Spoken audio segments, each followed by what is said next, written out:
हिंदी कक्षा में आपका हार्दिक स्वागत और अभिनंदन है। आज की वीडियो कक्षा 10वीं के लिए है। 10वीं कक्षा के अभ्यास पत्र की सीरीज को आगे बढ़ाते हुए हम पहुंच गए हैं 7वें अभ्यास पत्र पर। आज हम अभ्यास पत्र देखेंगे नेताजी का चश्मा, जिसे लिखा है स्वयं प्रकाश जी ने। तो बिना देरी किए हम शुरू करते हैं अभ्यास पत्र। प्रारूप आप देखिए, जिस प्रकार से हमारा काव्य खंड था 20 अंक का, उसी प्रकार से हमारा गद्य खंड भी 20 अंक का है। तो 20 अंक में 6 अंक के आपके बहुविकल्पीय प्रश्न पूछे जाएंगे। 5 अंक आपके पठित गद्यांश के, आपको कोई भी पाठों के आधार पर गद्यांश दिया जाएगा और उस पर आधारित 5 प्रश्नोत्तर दिए जाएंगे। इसके पश्चात लेखक परिचय, आपको कोई भी 2 लेखक परिचय दिए जाएंगे, जिनमें से आपको किसी एक लेखक परिचय पर लिखना है, जो कि 5 अंक का होगा। और इसके पश्चात 2-2 अंक के 2 प्रश्न दिए जाएंगे। तो अब हम अभ्यास पत्र प्रारंभ करते हैं। पहला प्रश्न, निम्नलिखित बहुविकल्पीय प्रश्नों के उचित विकल्प चुनकर अपनी उत्तर पुस्तिका में लिखिए। नेताजी का चश्मा पाठ की विधा है कहानी। तो नेताजी का चश्मा पाठ में हालदार साहब ने पहली बार नेताजी की मूर्ति पर चश्मा देखकर क्या प्रतिक्रिया दी? नेताजी की मूर्ति पर पहली बार चश्मा देखकर हालदार साहब के चेहरे पर कौतुक भरी मुस्कान फैल गई थी। दूसरा प्रश्न, नेताजी की मूर्ति पर चश्मा बदलने का क्या कारण था? तो इसका सही जवाब है कैप्टन चश्मे वाला चश्मे को बेच देता था। मतलब क्या है, किसी भी ग्राहक को अगर नेताजी की मूर्ति पर लगा हुआ चश्मा पसंद आ जाता था तो वो नेताजी से क्षमा मांगते हुए वो चश्मा बेच देता था और नेताजी की मूर्ति पर दूसरा चश्मा लगा देता था। तीसरा प्रश्न, मास्टर मोतीलाल नेताजी की मूर्ति का चश्मा क्यों नहीं बना सके होंगे? विकल्प देखिए, पत्थर का बनाया जाए या कांच का, यह निर्णय नहीं कर पाया होगा। कोशिश की होगी लेकिन असफल रहे होंगे। संगमरमर का चश्मा बहुत बारीक बनाने के चक्कर में असमर्थ रहे होंगे, या फिर उपरोक्त तीनों। तो इसका सही जवाब है उपरोक्त तीनों। मतलब हमें किसी सही जवाब के बारे में नहीं पता। पाठ में भी हालदार साहब के द्वारा ये कयास लगाए गए हैं कि हो सकता है कि ये चीजें हुई होंगी। चौथा प्रश्न, हालदार साहब नेताजी की मूर्ति पर चश्मा बदलने को किस दृष्टि से देखते थे? तो उनके लिए ये एक सराहनीय प्रयास था। पांचवा प्रश्न, हालदार साहब ने अंतिम बार मूर्ति को देखकर क्या पाया? तो अंतिम बार देखा कि मूर्ति पर एक सरकंडे का चश्मा रखा हुआ था। मतलब वास्तविक चश्मा नहीं, क्योंकि कैप्टन मर चुका था और उनके मरने के बाद किसी ने भी उनकी मूर्ति पर चश्मा नहीं लगाया और छोटे छोटे बच्चों ने एक सरकंडे का चश्मा बनाकर उनकी आंखों पर रख दिया था। छठा प्रश्न, इस कहानी का मुख्य संदेश क्या है? सच्ची देशभक्ति और सेवा की उपेक्षा। गद्यांश पर आधारित एक एक अंक के 5 प्रश्न देखिए। पहले गद्यांश को पढ़ते हैं। लेकिन जब कोई ग्राहक आता है और उसे वैसे ही फ्रेम की दरकार होती है जैसा मूर्ति पर लगा होता है, तो कैप्टन चश्मे वाला मूर्ति पर लगा फ्रेम संभवतः नेताजी से क्षमा मांगते हुए लाकर ग्राहक को दे देता है और बाद में नेताजी को दूसरा फ्रेम लौटा देता है। वाह भाई, खूब, क्या आइडिया है। तो इस पर आधारित प्रश्नोत्तर देखिए। नेताजी की मूर्ति पर हर बार नया चश्मा क्यों लगाना पड़ता था? इसका जवाब देने से पहले मैं एक और बात बताना चाहती हूँ कि इस पर आधारित एक प्रश्न सामान्यतः आता है कि ये गद्यांश कौन से पाठ से लिया गया है और इसके लेखक कौन हैं। तो यहाँ पर आप पाठ और लेखक के नाम अवश्य याद कर लीजिएगा। मैंने यहाँ पर पाठ और लेखक के नाम इसलिए नहीं डाले क्योंकि प्रारंभ में मैं यहाँ पर लेखक के नाम दे चुकी हूँ। तो इस पर आधारित अन्य प्रश्न मैं देती हूँ ताकि आपका अधिक से अधिक अभ्यास हो सके। प्रश्न क्या था हमारा? नेताजी की मूर्ति पर हर बार नया चश्मा क्यों लगाना पड़ता था? क्योंकि कैप्टन ग्राहकों की मांग पूरी करते थे।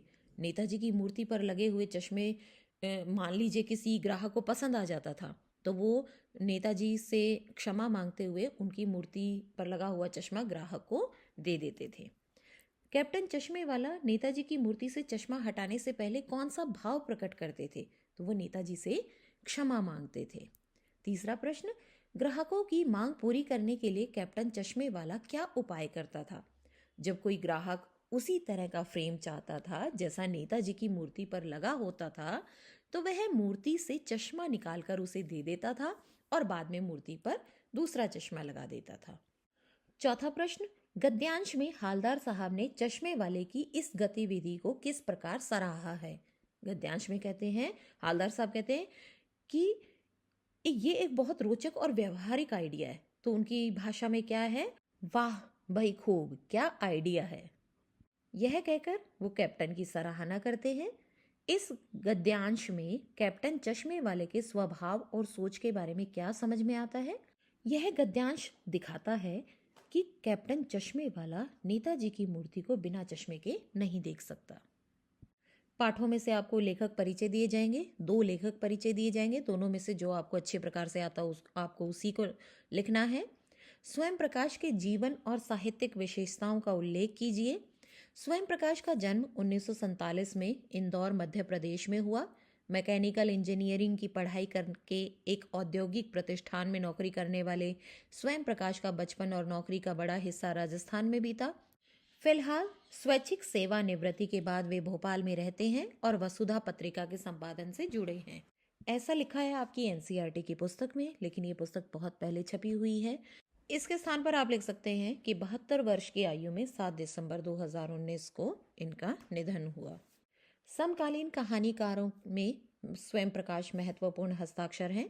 उनके 13 कहानी संग्रह प्रकाशित हो चुके हैं, जिनमें सूरज कब निकलेगा, आएंगे अच्छे दिन भी, आदमी जात का आदमी और संधान उल्लेखनीय है। उनके बीच में विनय और ईंधन उपन्यास चर्चित रहे हैं।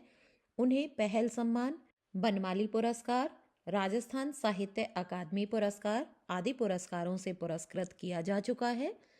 मध्य वर्गीय जीवन के कुशल चितेरे स्वयं प्रकाश जी की कहानियों में वर्ग शोषण के विरुद्ध चेतना है, तो हमारे सामाजिक जीवन में जाति, संप्रदाय और लिंग के आधार पर हो रहे भेदभाव के खिलाफ प्रतिकार का स्वर भी है। रोचक किस्सागोई शैली में लिखी गई उनकी कहानियां हिंदी की वाचिक परंपरा को समृद्ध करती हैं। गद्य खंड पर आधारित 2-2 अंक के 2 प्रश्न देखिए। नेताजी का चश्मा पाठ का मूल भाव या उद्देश्य स्पष्ट कीजिए। कैप्टन चश्मे वाले के माध्यम से लेखक ने देशभक्ति की भावना को स्पष्ट किया है कि देश के निर्माण व विकास की प्रक्रिया में प्रत्येक नागरिक अपने अपने तरीके से सहयोग करता है। इस प्रक्रिया में बड़ों के साथ साथ बच्चे भी शामिल हैं। देश के प्रत्येक नागरिक और इसकी सभी चीज़ों से प्यार करने वाला, देश की समृद्धि के लिए प्रयास करने वाला हर नागरिक, हर व्यक्ति देशभक्त है। मतलब जो अपने देश के प्रति प्रेम करता है वो हर व्यक्ति देशभक्त है। दूसरा प्रश्न, वह लंगड़ा क्या जाएगा फौज में, पागल है पागल। कैप्टन के प्रति पान वाले की इस टिप्पणी पर अपनी प्रतिक्रिया लिखिए। ये वाला प्रश्न एक एमसीक्यूज में भी आ सकता है कि आपको ये पंक्ति दे दी जाए और पूछा जाए कि ये पंक्ति किसके द्वारा कही गई है और किसको कही गई है। तो ये पंक्ति कही गई है पान वाले के द्वारा और किसको कही गई है, कैप्टन को कही गई है। इसका उत्तर देखिए। जब हालदार साहब ने पान वाले से पूछा कि क्या यह कैप्टन चश्मे वाला नेताजी का साथी है या फिर आज़ाद हिंद फौज का भूतपूर्व सिपाही है, तब पान वाले ने व्यंग्य में उत्तर दिया, वह लंगड़ा क्या जाएगा फौज में, पागल है पागल। उसकी इस टिप्पणी पर हमारी प्रतिक्रिया यह हो सकती है कि उसे ऐसा बिल्कुल नहीं कहना चाहिए। यह तो एक देशभक्त का अपमान है। उसे नेताजी के चश्मे का ख्याल तो है। यहाँ पर वो नेताजी की मूर्ति को बिना चश्मे के नहीं देख सकता और अपनी चुनिंदा जो एक छोटी सी पेटी है उसके पास, उन्हीं गिने चुने चश्मों में से कोई भी फ्रेम उठाकर नेताजी की मूर्ति पर लगा देता है। और लेकिन जो उस पर ये टिप्पणी कर रहे हैं कि वो पागल है, ऐसे टिप्पणी करने वालों को तो इसका ध्यान भी नहीं है कि नेताजी की मूर्ति पर चश्मा है भी या नहीं।